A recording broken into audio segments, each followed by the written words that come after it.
Welcome to Ask Lift Logic, the video series where we're answering your questions. I'm Todd Smith and I'll be your host. Throughout this video series, we're going to cover things that we're experts in.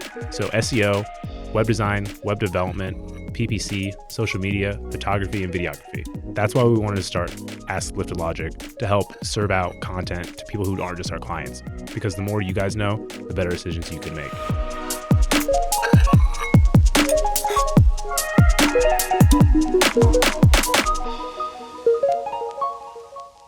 What should a client be asking the company that has the API in order to know if their website can integrate with it? So it kind of just depends on what they're trying to accomplish.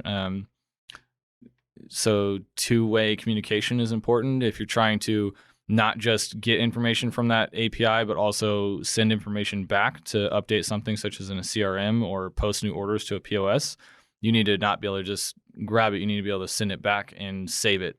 Mm-hmm. So that's important. Request rates and limits are important. So how many times is this API allowed to be hit and used before it stops working, or I get charged more? Yeah. That's always a really big one. Yeah, that's really common with APIs, especially Google API has rate limits. So any sort of Google map that's running off their API platform, once it's loaded too many times, will start costing you more money. And I know, even just taking a step back, the first step is usually if you're wanting to integrate your website with your POS or your CRM or any of that kind of stuff, it's going to be, you need to ask that company if they have an open API and to send over the documentation. Yep. Right. So guys like Aaron, they need to know how to map all this stuff out.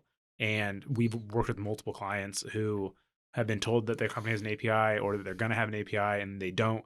And so at the end of the project, we're kind of stuck. And so we're trying to figure out ways how can we write, if there's a sale on the website, but it can't go into your inventory system because your inventory system doesn't have an API. How do we get around that?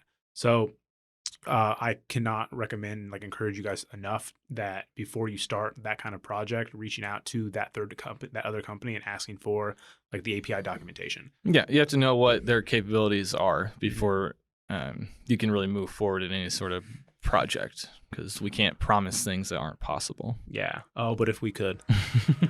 Feel free to hashtag AskLL on social media, and we'll get to them as quickly as we can. But keep in mind, there are no stupid questions, especially in the digital space.